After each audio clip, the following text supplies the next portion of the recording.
first album comes out, Mm-hmm. and then he started working on his second album, Right. Strictly. Correct. Now you were involved in that album as well. Yep. I Get Around was the first single? It was not. It was not. The first single was Holla If You Hear Me. Okay. And it's funny because when, first of all, by the time we recorded I Get Around, Tupac had moved to LA. So he was gone. So the original beat to I Get Around was supposed to be a Digital Underground song. So we actually had that beat and we was riding around with it for about 6 months. But we knew it was a hit. We knew the track was a hit, but nobody wanted to fuck it up. You know what I mean? Like, what we gonna do to this song? We know we got one, but what we gonna do? So we didn't know what we were gonna do with it. And then finally, Shock gave the beat to Saphir. And he was like, man, nobody ain't doing nothing with it. Cause I used to ride around in my Mustang just bumping it, just the track. So he gave the beat to Saphir. And Saphir was sitting on it for a minute, you know, trying to figure it out. I guess Tupac got it. Shock was like, yo, I got to turn in my album. In October, you got something for it. And this is like in the summertime. And Shock was like, well, we got this one track everybody liked, but nobody did nothing to it. See if you could do something to it. So he actually took the track away from Saphir and gave it to Tupac. Now, the interesting thing about that is Saphir and Tupac was like beefing at the time. Like they were really good friends, and then they had an argument, and then it turned into like some big shit within our camp. They was feuding, like on some on-site fist fight type shit. But so that even feuded even more because he took the beat from Saphir and gave it to Tupac. Tupac turns around and says, you know, I want you guys to be on it. So one thing about Tupac is he's always thinking ahead. So what he did was he wrote the whole song just in case, because he really wanted us on it. So he's like, just in case you guys don't even have time to write it, just go to the studio and just say what I wrote. So so there's a 3-verse Tupac version of I Get Around? It is. If you listen to, I think it's on Death Row's Greatest Hits or some shit like that. Huh. It's called the I Get Around remix. And it has Shock saying his verse, but then it has Tupac's verse for me in place of my verse. Oh, okay. But the thing about it is, Shock actually says the verse that Tupac wrote. So Shock's verse in I Get Around, Tupac wrote it, but Shock kind of just altered it just a little bit. You know, when I get to the studio, the verse is like some shit like, I'm from the O, my fofo, make sure your kids won't grow. I'm like, what the fuck is he talking about? I'm like, I'm not saying this shit. So I wrote it, I laid it, Shock was there. He kind of produced my vocals, you know, because he would produce me, meaning that a lot of times producers don't produce artists anymore, meaning that even though I wrote the verse, you know, I think Shock be like, man, say yo instead of ho. It'll be more, you know what I mean? You know, because I was on some, talking about, you know, all my songs was fuck a bitch at the time. So he's like, nah, do it like this, say it, you know, say it a little smooth, and maybe you should extend your vocal a little bit. Like he really did produce vocals, which a lot of producers don't do anymore. So I'll give him that. But I know when I was going home, Pac called me, he was like, did you do your verse? And I was like, nigga, I just killed you on your own song. He's like, fuck you. I was like, all right.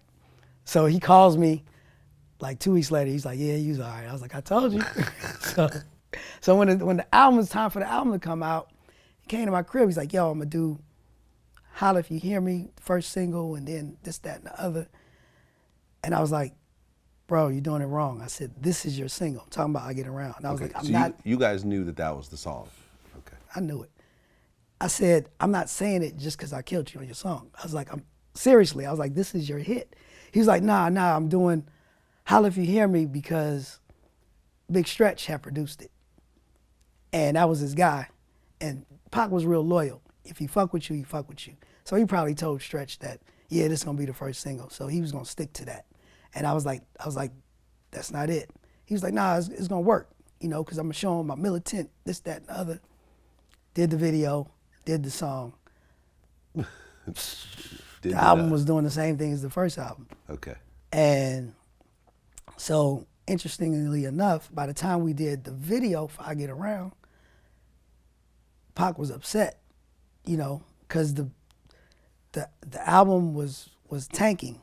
So when we did the video, I knew at the end of the day, I was like, Pac, you know, when you're editing the video, if you do this and do that, he was like, man, fuck this video. Fuck Interscope.